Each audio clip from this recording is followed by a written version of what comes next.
Hello, Electroheads. So, if Tesla designed a motorcycle, We're not going to do motorcycles. it would probably look like this. And this is the Wow Cyber, the prototype of the Wow Cyber.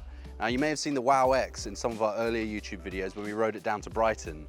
Wow have gone back to the drawing board and have built this machine. And they've come down today all the way from Birmingham, driven 3 hours in a van to bring us a sneak peek of this bike. Not many people in the world have seen this bike yet, so got it here for you today, and we're going to show you what we think of it. Before we start riding this bike, what is this bike or what category of bike is this? I call this kind of electric motocross bike. It's very similar to like the Sur-Ron. Sur-Ron's been around for about 5 years or so, and they're a pretty famous model of electric bike. They're very powerful. Some of them have pedals, some don't. This does have pedals, which is quite exciting. You've also got new bikes in the same category like the E-Clipse, which I'm very excited about. It's an all carbon fiber bike, which is kind of a continuation from the Sur-Ron, which has fixed many of the things that people didn't like on the Sur-Ron. So Wow's goal with this bike was to create something like the Sur-Ron that can also be road legal. This has the Bafang 1000-watt motor that can be restricted to 250 watts for EU regulations and has gears on the back. So it's a lot more like a bicycle with an adjustable seat so you can have a better riding position. I mean, the E-Clipse has got about 6,000 watts of power, and this will do 1,000. Unless you got that upgraded motor, you can get the Bafang 8,000 watt motor, and that would come without pedals with pegs instead. So if you're in America, that's probably the model that you're going to be after. But if you're in the UK or Europe, this is probably what you're after. So before we take it out for a ride, just running over some of the basic components that this bike comes with. I mean, they're not basic. The front forks have a massive amount of travel, and they're proper sort of motocross style forks. Then you've got the fat tires, which is very common on a bike like this these days. And you've got dual piston Tektro hydraulic disc brakes with 200mm large discs, which is substantial, I reckon. I guess the most visually appealing part of this bike is this frame. This aluminium frame here is huge. Could house a lot of batteries in it. Right now, it's got a kilowatt in it. It can take 2 kilowatts in it. But Wow, we're talking about various options. This is a prototype, so it's not perfect. There's things like the LED strips. They're amazing, these LED strips, which are indicators too, but that's very rough and not ready for use. Shimano entry-level componentry, I don't want to see that kind of thing on a bike like this. So there's a few things here that look a bit iffy.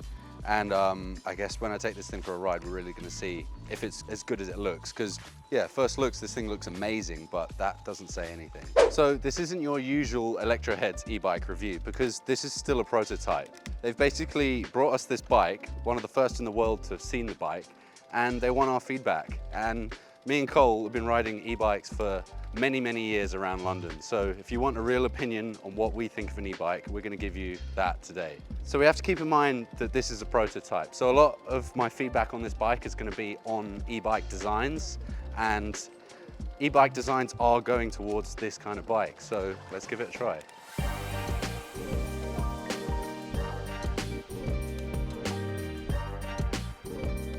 Okay, we're out on London streets with the Wow Cyber. First impressions is this thing's pretty chunky. It feels like a real motorbike. You know, it's a lot heavier than your average e-bike, and it's a lot wider, it's a lot chunkier here. Like, some of the issues with some of the bigger e-bikes you get is that you can't pedal very naturally. Like Super 73s, you're sitting quite far back and low, so you can't straighten your legs. This comes with an adjustable seat, which is quite nice, which means I can extend my leg if needed.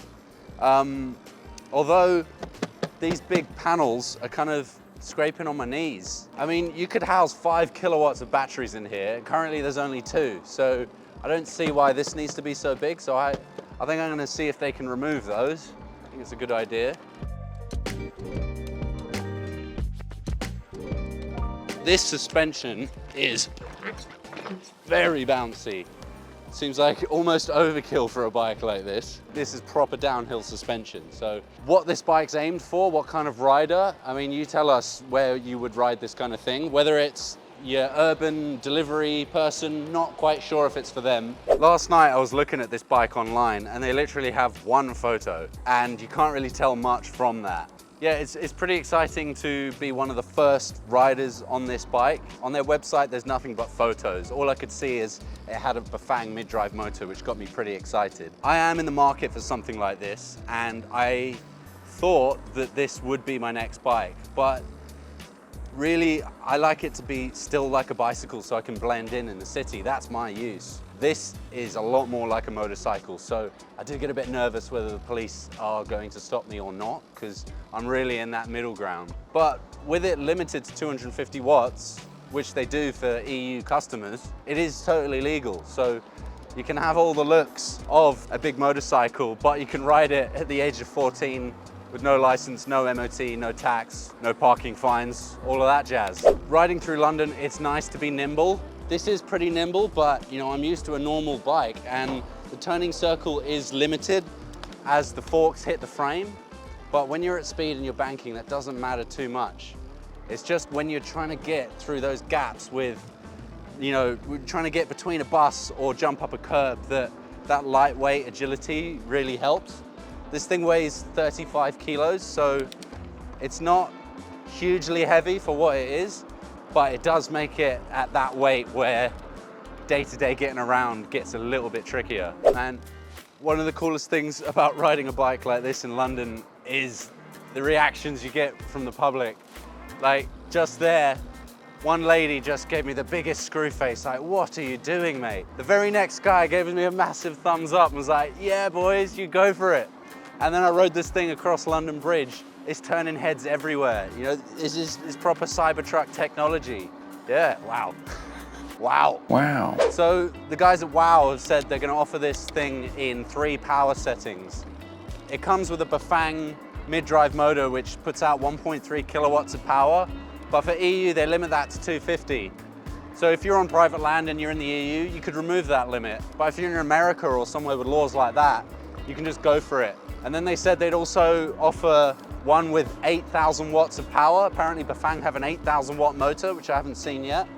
And they're gonna offer that with pegs instead of pedals. So that thing will be a lot like one of the Sur-Ron bikes.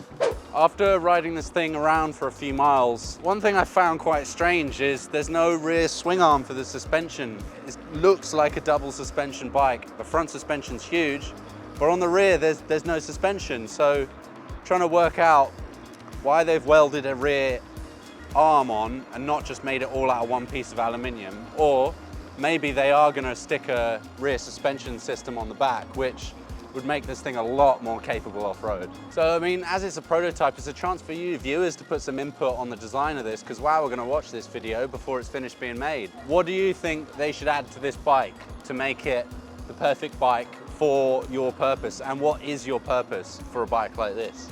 Let us know in the comments below. So we've had about 3 hours with the WOW Cyber, and it's been a pretty interesting experience trying out one of these new gen bikes. And it is such a showstopper when you go down the road. Everyone's looking at it. But in terms of design, I think there's a few things they really need to work on before the production model. First off is this panel here could be slimlined a lot so that I could pedal properly. Having it so I can pedal like a real bike makes a big difference. This body is huge, and I mean, as that does look amazing, it has to have purpose, otherwise it's just designed for no reason. So they fit 2 kilowatts of batteries in here. I think you could fit in a size like that, probably about 6 or 7 kilowatts. So I think that should be slimlined down, or they should put that many batteries in it to make it used. Then it's the lack of the rear suspension. You know, the front suspension is almost overkill, so at least give me something on the rear. This arm is welded on, so I think they should cut that, stick a rear suspension arm on it, and that's gonna make a big difference. Also on the rear, there's some prototype Shimano componentry with a regular chain and a 6-speed cassette, and that's gonna snap with a mid-drive motor on it. Almost did snap the chain, so that's also gonna be worked on. They said they'd work on that. So yeah, I mean, it's been quite cool to work with WOW in a sense of us taking it for a test ride and them asking, yeah, look, we just want you to tell us what you think of it so that we can work on it. And I love product development in that sense, especially when it comes to e-bikes. So hopefully they take those points on board, and in the next video, we come back to you with the perfect WOW bike with the perfect wow factor. Thanks for watching. Don't forget to like and subscribe. That's it from me and Cole on camera. See you later.